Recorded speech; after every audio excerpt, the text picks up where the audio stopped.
সকল শ্রেণী পেশার মানুষের নাগরিক অধিকার বাস্তবায়নের লক্ষ্যে গঠিত হয়েছে রাজশাহী স্বার্থ সংরক্ষণ কমিটি। শনিবার এক সংবাদ সম্মেলনে তারা নগরবাসীর জীবনমান উন্নয়নের ৩৮ দফা দাবি উপস্থাপন করেন। দাবিগুলোর মধ্যে রয়েছে হোল্ডিং ট্যাক্স ও ট্রেড লাইসেন্স ফি কমানো, অটো ও অটোরিকশার নিবন্ধন ফি কমানো, ব্যস্ত এলাকার ট্রাফিক সিগন্যাল স্থাপন, কৃষি বিশ্ববিদ্যালয় প্রতিষ্ঠা, রেশম শিল্পের উন্নয়ন ও খেলাধুলার জন্য মাঠ নির্মাণ। গণশুনানি ব্যতি রেখে রাজশাহীর হোল্ডিং ট্যাক্স বৃদ্ধি করা হয়েছে। হোল্ডিং ট্যাক্স কমাতে হবে।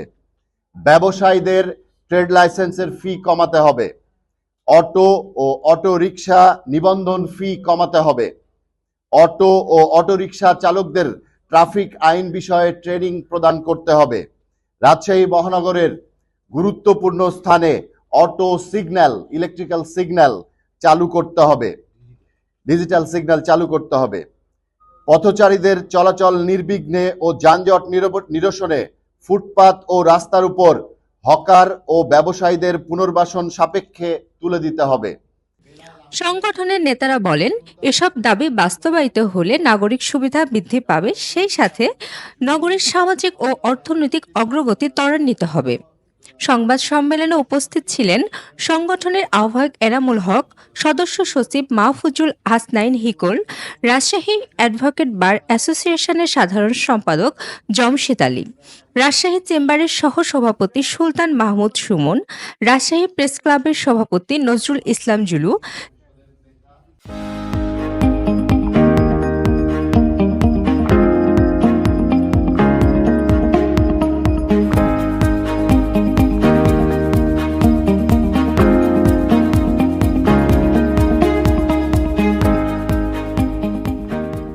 জাতীয় মহিলা পরিষদের সভাপতি কল্পনা রায় সহ আরও অনেকে।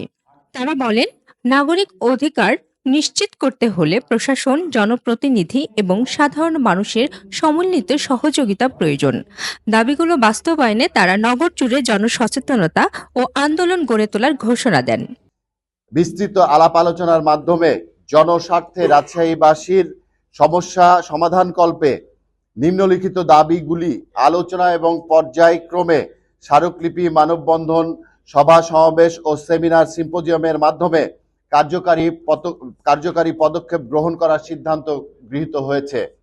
শিরিন সুলতানা কেয়া, উত্তরভূমি, রাজশাহী।